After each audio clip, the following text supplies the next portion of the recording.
We've been talking about localization, saving FX, a lot of things, but let's have a slightly different perspective.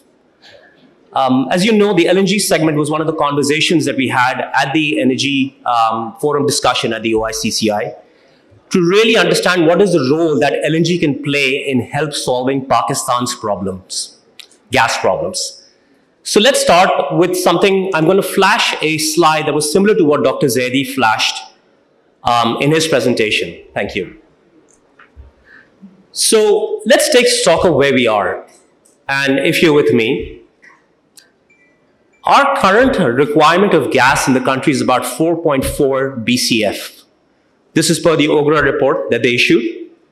And that 4.4 BCF is served by about 70% of local indigenous gas. 20% is served through imported LNG that is served through the 2 terminals that exist today. And you have a shortfall still of about 10%, or equal to about 400 MMSCFD of gas. The rate at which the depletion of gas is happening in the country, which is about between 7 and 10%, your picture in 2030 is going to be fairly bleak. You're going to be looking at numbers where your demand is going to be at about 5.5 BCF. Your local gas will only be able to serve close to about 38% of your demand. Your LNG will remain stagnant, and your shortfall will be about 40% or 2.2 BCF. Let that sink in for a second. This is how things look like today. If I were to move forward, next please. This is your typical situation in a particular year of gas demand and supply in the country.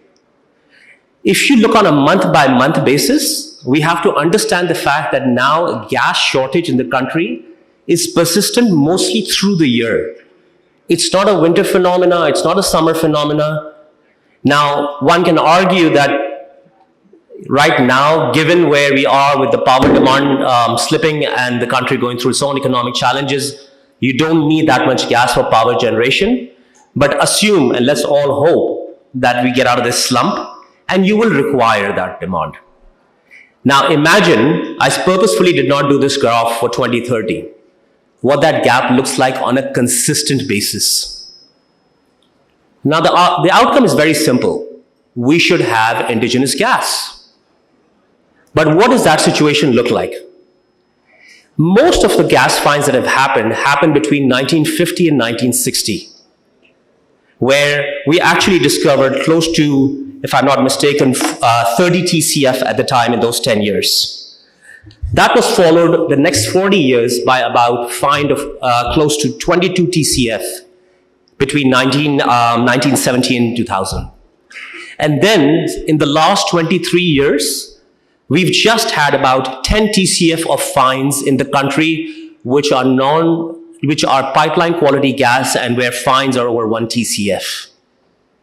Now, the other picture that I'm not showing here is the fact that you should visualize on this timeline how many E&P companies we had in this country, foreign E&P investors, and where we are today. And that number shows a similar trend.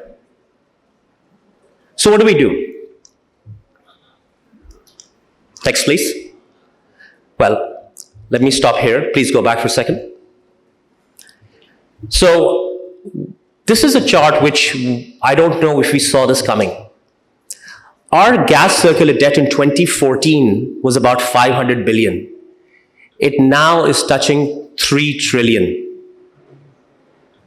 And this is going to exacerbate the situation dramatically, because what is happening is we are currently reacting to the situation, to the shortfall. We are trying to meet demand as and when we find that it's important to meet, and we're just trying to, this is turning into a whack-a-mole, where we're trying to hit something and another problem crops up.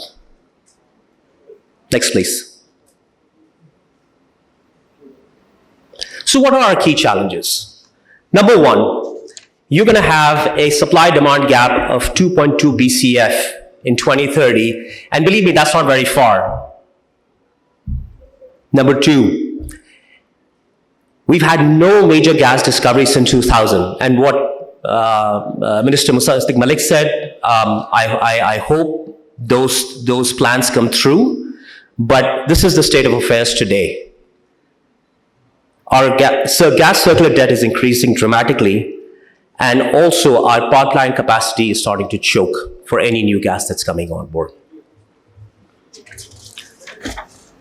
So what part does LNG have to play? Before I talk about LNG, we have to understand that when we talk about LNG, we say mehengi LNG, imported LNG. But as a mentor of mine said, you go into the battle with the army you have, not the one you wish you had, right? So we have to look at what we have on the ground today. This crisis exists today. I can wish that we had discoveries, I wish we had localization, but we don't. And that's just the reality of ground right now. So let's take a quick look at LNG, and I'm not going to go into details, but just a couple of facts. Number one, please move to the next slide. If you go back for one slide, please. Okay, go to the next slide. LNG pricing, people talk about LNG pricing being very aggressive. But if you look at historical LNG pricing, it's been fairly competitive. It's what happened during COVID and because of the Ukraine conflict that you saw a massive spike coming up.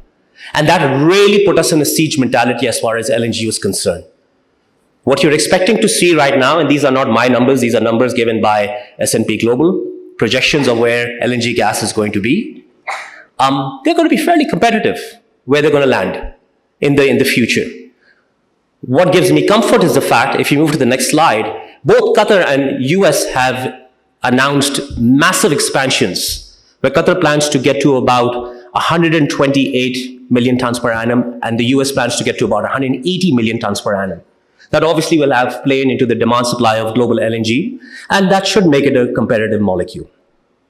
Next slide, please. So what are we recommending? First of all, we have to use the infrastructure that we have today. You have 2 terminals present today.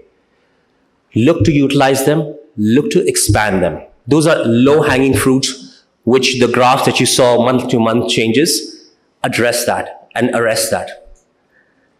Secondly, what is extremely important is to deregularize the market, so the question about whether LNG is competitive or non-competitive comes out of the question. Third, we need to devise solution around how to deal with the gas circular debt. We need to address it, and this has to be a comprehensive dialogue that needs to make it happen. Fourth, we need new LNG terminal. Your current infrastructure, LNG infrastructure terminal that exists is not going to suffice. Let's be clear about this. We need to create these terminals on a fast-track basis and give them the right policy solutions and create a task force to give them the right regulatory support. More importantly, and I'll touch on that in just a quick minute, we need to develop strategic onshore LNG terminals. Ukraine. Let's not forget what happened in Ukraine and what happened to Europe after that. Last, we need to solve for the pipeline capacity. That is through either through utilization of the pipeline capacity we have with gas depleting, or we put in the new north-south pipeline that needs to be worked on, that needs to get done. Because please keep in mind, no new terminal will get an FID from providers of capital if you don't have pipeline capacity sorted out. So in summary, what am I saying? Number one, LNG is part of the solution. Transnational pipelines happen, that's fantastic. We have local finds, that's great. LNG has to be seen as one part of the equation, number one. Number two, this is a sector where I can tell you from personal experience, foreign investors are lining up to invest. They would be happy to come in and invest in this country. And number three, we need to make sure we look at it from a strategic lens.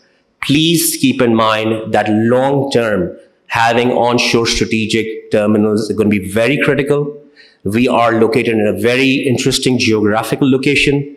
Please look at what happened to Europe when the Ukraine-Russian conflict happened. With all the pipeline gas they had, they were scrambling.